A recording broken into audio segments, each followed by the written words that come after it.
आज आपण एका अशा प्रश्नाचा शोध घेणार आहोत जो दिसायला खूप साधा आहे, पण त्याचे धागेदोरे खूप खोलवर पसरलेले आहेत. गोष्ट आहे येशूसोबत क्रुसावर खिळलेल्या त्या 2 गुन्हेगारांपैकी एकाची.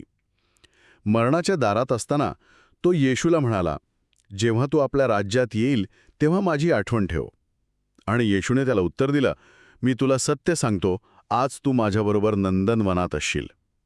हे वचन खूप सुंदर आहे, पण इथेच एक मोठा धर्मशास्त्रीय पेच निर्माण होतो. म्हणजे ज्या व्यक्तीला आपला विश्वास कृतीतून सिद्ध करण्याची संधीच मिळाली नाही, त्याचा विश्वास खरा होता हे जगाला कसं पटवून द्यायचं? देवाच्या न्यायाच्या तराजूत हे कसं मोजलं जाईल? बरोबर. आणि आज आपल्याकडे असलेले स्रोत याच प्रश्नाच्या मुळाशी जातात. ही चर्चा फक्त त्या एका गुन्हेगारापुरती मर्यादित नाही. ती देवाचा न्याय कसा काम करतो, मानवाच्या निवडीच्या स्वातंत्र्याचं म्हणजे इच्छा स्वातंत्र्याचं काय महत्त्व आहे, आणि सर्वात महत्त्वाचं म्हणजे न्याय हा केवळ केला जाणं पुरेसं नाही, तर तो सर्वांना दिसणं का गरजेचं आहे यासारख्या मोठ्या संकल्पनांना स्पर्श करते. आजच्या चर्चेचा उद्देश हाच आहे की देवाला जरी सगळं काही माहीत असलं तरी त्याच्या निर्मितीसाठी म्हणजे आपल्यासाठी गोष्टी सार्वजनिकपणे सिद्ध करणं का आवश्यक आहे यामागचा तर्क समजून घेणे. म्हणजे इथे एक प्रकारचा विरोधाभास आहे की नाही? देव जो सर्वज्ञ आहे, ज्याला प्रत्येकाच्या मनातलं कळतं, त्याला एका सार्वजनिक खटल्याची किंवा पुराव्याची गरज का पडावी? अगदी. आणि स्रोतांनुसार उत्तर हे आहे की हा खटला किंवा ही सिद्धता त्याच्यासाठी नाहीच, अच्छा, ती आपल्यासाठी आहे, आपल्या मनात कोणतीही शंका राहू नये म्हणून. बरोबर. हाच या चर्चेचा मूळ पाया आहे. हे आणि कोणाचा खोटा हे त्याला आधीपासूनच माहीत आहे, पण त्याच्या सृष्टीला म्हणजे देवदूत आणि मानव यांना हे माहीत नाही. आपण तर एकमेकांना आपल्या कृती आणि शब्दांमधूनच ओळखतो. हो ना, आपण कुणाच्या मनात डोकावून पाहू शकत नाही. आणि जर देवाने आपल्या निर्णयामागची कारणं स्पष्ट केली नाहीत, तर काय होऊ शकतं हे सुद्धा स्रोतांमध्ये दिलेलं आहे. त्याच्या न्यायाबद्दल गैरसमज निर्माण होऊ शकतो. हो, त्याच्या निर्णयांवर शंका घेतली जाऊ शकते. आणि ही शंका खूप धोकादायक आहे. बरोबर. कारण स्रोतांमधला एक महत्वाचा मुद्दा असा आहे की देवावर पूर्णपणे प्रेम करण्यासाठी त्याच्या न्यायावर 100% विश्वास असणं गरजेचं आहे. जर मनात न्यायाबद्दल थोडासाही किंतु परंतु असेल तर प्रेमात एक उणीव राहते, आणि जोपर्यंत पूर्ण प्रेम नाही तोपर्यंत पाप करण्याची म्हणजे चुकीचा मार्ग निवडण्याची शक्यता ती कायम राहते. म्हणजे एका व्यक्तीबद्दलचा अस्पष्ट न्याय संपूर्ण व्यवस्थेमध्ये अविश्वासाचं बीज पेरू शकतो. अगदी. जर एखाद्या व्यक्तीचा न्याय नीट समजला नाही तर त्याचा परिणाम सगळ्यांवर होतो. सगळ्यांच्या मनात गोंधळ निर्माण होऊ शकतो की नक्की योग्य काय आणि अयोग्य काय. म्हणूनच लोकांना एकमेकांच्या कृती आणि त्यातून मिळणारे परिणाम पाहिल्यावरच न्यायाचा आधार कळतो. ही पारदर्शकता गरजेची आहे. म्हणूनच देव प्रत्येकाच्या जीवनातील कृती आणि शब्दांना सर्वांसमोर उघड करतो. स्रोतांमध्ये म्हटल्याप्रमाणे त्यांच्या फळांवरून त्यांचे खरे स्वरूप काय आहे हे सर्वांना दाखवून देतो.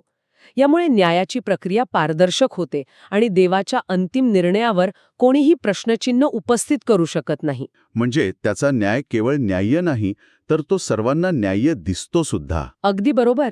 ठीक आहे, म्हणजे देवाचा न्याय सर्वांना दिसावा म्हणून तो सार्वजनिक असणं गरजेचं आहे, हे स्पष्ट झालं.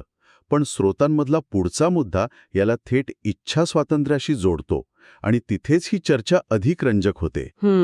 त्यात म्हटलंय की जर देवाने सुरुवातीलाच सर्वांना आपल्या प्रेमाचं आणि न्यायाचं परिपूर्ण ज्ञान दिलं असतं तर इच्छा स्वातंत्र्याला काही अर्थच उरला नसता. हो, हा मुद्दा समजून घेणं खूप महत्वाचं आहे. विचार करा, जर आपल्याला जन्मापासूनच 100% खात्री असेल की सिगारेट ओढल्याने कर्करोग होऊन वेदनादायक मृत्यू येतो, तर आपण कधी सिगारेट ओढण्याचा विचार तरी करू का? नाही. कारण तिथे निवड उरत नाही, ती एक प्रकारची सक्तीच होते. सध्याच्या व्यवस्थेत जिथे देवाचं अस्तित्व पूर्णपणे सिद्ध झालेलं नाही आणि अद्याप शंकेला वाव आहे, तिथेच देवाला जाणून घेण्याचा किंवा नाकारण्याचा खरा पर्याय उपलब्ध आहे. इथेच खऱ्या अर्थाने इच्छा स्वातंत्र्याची कसोटी लागते. हे सगळं ऐकून माझ्या मनात क्रूसाचा विचार येतोय. कारण देवाच्या प्रेमाचं आणि न्यायाचं तेच तर सर्वात मोठं प्रदर्शन मानलं जातं. स्रोत या 2 गोष्टींना जोडतात का? अगदी नेमका मुद्दा पकडलात. क्रूसाची घटना हे देवाच्या प्रेमाचे आणि न्यायाचे अंतिम प्रदर्शन आहे. ते इतकं प्रभावी आणि शक्तिशाली आहे की ते लोकांना देवाची निवड करण्यासाठी प्रेरित करतं, पण त्यांच्यावर सक्ती करत नाही. क्रूस हे देवाच्या कृपेचं शिखर आहे. ते पाहूनही जे देवाला नाकारतात ते त्यांच्या निवडीसाठी पूर्णपणे जबाबदार ठरतात. म्हणजे देव त्याच्या बाजूने सर्व काही करतो, तो स्वतःला पूर्णपणे ओतून देतो. हो, जेणेकरून कोणालाही त्याची कृपा नाकारण्याचं कारण मिळू नये. पण तरीही अंतिम निवड ही व्यक्तीच्या हातातच राहते. स्रोतांमध्ये खूप सुंदर उदाहरण दिलं आहे जे या मुद्द्याला अधिक स्पष्ट करतं. ते मला खूप भावलं. हो, ते खेळण्याचं उदाहरण.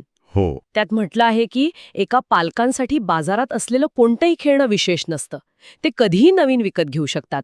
पण जर त्यांच्या मुलाने एखादं साधंसं खेळणं आपल्या मृत्यूपर्यंत जीवापाड जपलं असेल, तर ते तुटलेलं, जुनं खेळणं सुद्धा त्या पालकांसाठी जगातल्या कोणत्याही महागड्या वस्तूंपेक्षा अनमोल बनतं. हे उदाहरण खरंच खूप प्रभावी आहे. एका निर्जीव वस्तूला भावनांची आणि त्यागाची जोड मिळाल्यावर तिचं मूल्य कसं बदलतं हे यातून स्पष्ट दिसतं. बरोबर.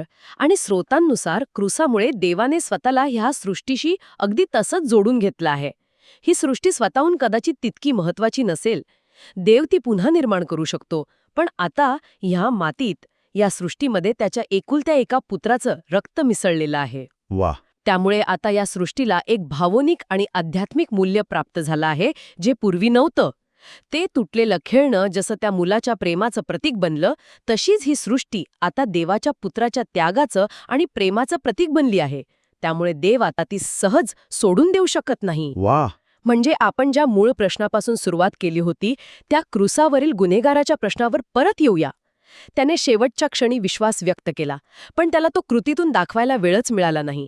आता या सगळ्या चौकटीत देव त्याचा विश्वास सार्वजनिकरित्या कसा सिद्ध करणार? आणि इथेच सोतांमधील उत्तर आपल्याला धक्का देतं, पण ते तर्कसंगत आहे. देव त्याला पुन्हा जिवंत करून निवडीची संधी देईल. काय म्हणता? हो, त्याचा विश्वास खरा होता की नाही हे सिद्ध करण्यासाठी त्याला एक आयुष्य दिलं जाईल. त्याची श्रद्धा ही केवळ मरणाच्या भीतीने उच्चारलेले शब्द होते की ती त्याच्या अंतःकरणात होती, हे त्याच्या कृतीतून जगासमोर येईल. पुन्हा जिवंत करून संधी दिली जाईल ही खूप मोठी गोष्ट आहे. पण मग हे पुनरुत्थान नक्की कधी होईल याबद्दल स्रोतांमध्ये नक्कीच काहीतरी विचार केला गेला असेल, कारण याच्या वेळेवर खूप काही अवलंबून आहे. हो, आणि इथेच चर्चा अधिक गुंतागुंतीची आणि तपशीलदार होते. स्रोतांमध्ये याबद्दल 3 प्रमुख शक्यता मांडल्या आहेत आणि प्रत्येक शक्यतेचं विश्लेषण केलं आहे. आपण त्या पर्यायांवर बोलण्याआधी मला वाटतं एक गोष्ट स्पष्ट करायला हवी. या पर्यायांमध्ये वारंवार 1000 वर्षांचं राज्य किंवा मिलेनियल किंगडम असा उल्लेख येतो. स्रोतानुसार ही संकल्पना नेमकी काय आहे हे थोडक्यात सांगता येईल का? नक्कीच. कारण ही या सगळ्या चर्चेच्या केंद्रस्थानी आहे. बरोबर. स्रोतांनुसार 1000 वर्षांचं राज्य ही एक भविष्यातील अशी कालावधी आहे जेव्हा येशू स्वतः या पृथ्वीवर राज्य करेल. तो काळ शांती, समृद्धी आणि न्यायाचा असेल. दुःख, आजारपण आणि अन्याय या काळात नसतील. सैतानाला या काळात बांधून ठेवलेले असेल, त्यामुळे वाईट गोष्टींचा प्रभाव खूप कमी असेल. म्हणजे एक प्रकारे नंदनवनाचीच स्थिती पण पृथ्वीवर. हो, अगदी तसंच. आता या पार्श्वभूमीवर ते 3 पर्याय पाहूयात. ठीक आहे. तर पहिला पर्याय काय आहे? पहिला पर्याय आहे की त्या गुन्हेगाराचे पुनरुत्थान पहिल्या पुनरुत्थानाच्या वेळी होईल, म्हणजे या 1000 वर्षांच्या राज्याच्या सुरुवातीला, आणि तो या राज्यात एक सामान्य नागरिक म्हणून जगेल. पण स्रोत लगेचच एक महत्त्वाचा नैतिक प्रश्न विचारतो. थांबा, हा खूप महत्त्वाचा मुद्दा आहे. म्हणजे एका बाजूला आयुष्यभर दुःख, त्रास सहन करून, त्याग करून विश्वास टिकवणारे लोक आहेत, आणि दुसऱ्या बाजूला शेवटच्या क्षणी विश्वास ठेवणारा हा गुन्हेगार. दोघांना एकाच तराजूत तोलणं हे देवाच्या न्यायाच्या संकल्पनेला छेद देत नाही का? स्रोत यावर काय म्हणतो? तुम्ही अगदी बरोबर पकडलं. हाच तो प्रश्न आहे. ज्यांनी आयुष्यभर दुःख सोसलं त्यांना थेट स्वर्गात किंवा देवाच्या सानिध्यात विशेष स्थान मिळतं. पण या गुन्हेगाराला, ज्याने काहीच सोसलं नाही, त्याला थेट तेच बक्षीस देणं इतरांवर अन्यायकारक ठरू शकतं. त्यामुळे हा पर्याय न्यायाच्या तत्वावर प्रश्न निर्माण करतो. ठीक आहे, म्हणजे पहिला पर्याय न्यायाच्या तत्वावर प्रश्न निर्माण करतो. मग दुसरा पर्याय कोणता धर्मशास्त्रीय पेचप्रसंग निर्माण करतो? दुसरा पर्यायही पहिल्यासारखाच आहे की 1000 वर्षांच्या राज्याच्या सुरुवातीला त्याचे पुनरुत्थान होईल. पण यात अडचण अशी आहे की बायबलमध्ये मुख्यत्वे 2 मोठ्या पुनरुत्थानांचा उल्लेख आहे. एक 1000 वर्षांच्या राज्याच्या सुरुवातीला, जे विश्वासणाऱ्यांसाठी आहे. हो, आणि दुसरं 1000 वर्षांनंतर होणारे, जे अंतिम न्यायनिवाड्यासाठी आहे. हा दुसरा पर्याय एका अतिरिक्त तिसऱ्या सामूहिक पुनरुत्थानाची शक्यता निर्माण करतो, ज्याला बायबलमध्ये थेट आधार मिळत नाही. अच्छा, म्हणजे धर्मशास्त्रीय दृष्ट्या हा पर्याय टिकत नाही, नाही. म्हणजे तांत्रिकदृष्ट्या हा पर्याय बसत नाही. हं. मग तिसरा पर्याय काय आहे आणि त्यात काय अडचण आहे? तिसरा पर्याय आहे की त्याचे पुनरुत्थान 1000 वर्षांच्या राज्याच्या शेवटी होईल, अंतिम न्यायनिवाड्याच्या वेळी. पण मग एक मोठा व्यावहारिक प्रश्न निर्माण होतो. तो कोणता? जर त्याच्यासारख्या लोकांना राज्याच्या शेवटी उठवलं जाणार असेल, तर त्या 1000 वर्षांच्या राज्यात राहणारे आणि वंश वाढवणारे नागरिक कोण असतील? त्या राज्याचा मानवी स्रोत काय असेल? या प्रश्नाचे उत्तर हा पर्याय देत नाही. त्यामुळे हे राज्य रिकामं राहण्याची शक्यता आहे, जे तार्किक नाही. म्हणजे प्रत्येक पर्यायामध्ये काही ना काही मोठी अडचण आहे. एक न्यायाच्या तत्वावर, दुसरा धर्मशास्त्राच्या आधारावर आणि तिसरा व्यावहारिकतेवर. मग या स्रोतांचा लेखक या तिन्हीच्या पलीकडे जाऊन स्वतः कोणत्या निष्कर्षावर पोहोचतो? हो, लेखक या तिन्ही पर्यायांचं विश्लेषण करून स्वतःचा एक दृष्टिकोन मांडतो, जो या सर्व समस्यांवर एक तर्कसंगत उपाय देतो. लेखकाच्या मते त्या गुन्हेगारासारख्या लोकांना पुनरुत्थित करून त्या 1000 वर्षांच्या राज्यात नागरिक बनवले जाईल. ते एक आशीर्वादित आणि सुखी जीवन जगतील, जिथे दुःख, कष्ट किंवा आजारपण नसेल. हे जीवन त्यांच्यासाठी एक प्रकारे बक्षीस असेल, एक मोठी देणगी असेल. पण म्हणजे हेच त्यांचं अंतिम ध्येय नाही, खरी परीक्षा अजून बाकी आहे, असं काहीसं. अगदी बरोबर.